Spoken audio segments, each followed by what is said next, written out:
Alright, so in this video I'm going to show you how to practice transitioning between chords. So every time you learn a new chord you can use the same method to practice transitioning with that chord. But we're going to mainly just work on, or we are just going to work on the G and the D. So for your right hand, this practice right now isn't meant for your right hand, so you can just use your thumb if you don't know how to use a pick. If you know how to use a pick, then you can do so, but I'm just going to use my thumb. So we'll get the G chord, and then we'll just go back and forth like this. Strum one time on each chord. There you got your D. And whenever you can, use your anchor points. So with the G and the D, if you look at your ring finger, it's in the same spot for each chord. So when you're practicing, you shouldn't move that the whole time. Don't pick it up off the neck when you're switching. Just keep that down the whole time. That'll kind of help get you back and forth quicker and more accurately. Okay, so we'll be going back and forth, and then you can vary up your right hand. Maybe do 4 strums each chord, so it sounds a little bit more like a song. And just go back and forth, and keep your hand nice and relaxed. So you don't want to be choking your neck. Just nice and relaxed. Keep your fingers, pressing down with your fingertips.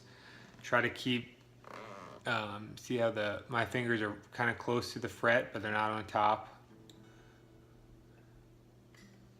And how my ring finger isn't moving at all. Okay, now, so that's pretty simple, but that's what you got to do. Just go practice going back and forth, and just do it for 5 or 10 minutes.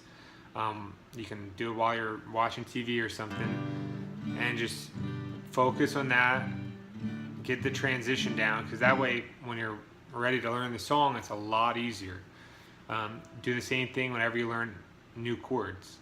And the most important thing is, this is also a really good time to start learning your timing. In bluegrass, there's often, if you're just jamming, it's often a bunch of guitar players. There might not be a bass player. There's never really drums in bluegrass. So you're gonna have to keep really good time for the whole group, and that's really important. So what you should do is get a metronome. Metronome just helps keep like a nice steady pace. It'll just give you a little click, and you can vary the tempo and use that. So it'll be something like this. This is your metronome. 1, 2, 3, 4. 1, 2, 3, 4.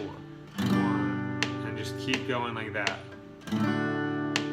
Get that metronome, and your foot should be tapping along with the metronome. So let the metronome go, and then tap your foot with it, and then when you're ready, get started.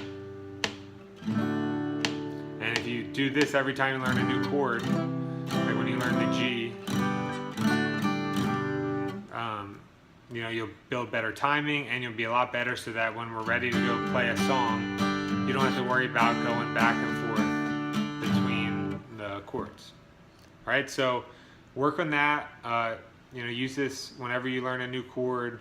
Really work on your timing, and don't worry too much about your right hand. We'll learn how to use a pick and how to do the different strumming soon. So we're almost ready to learn our first song. All right, see you later.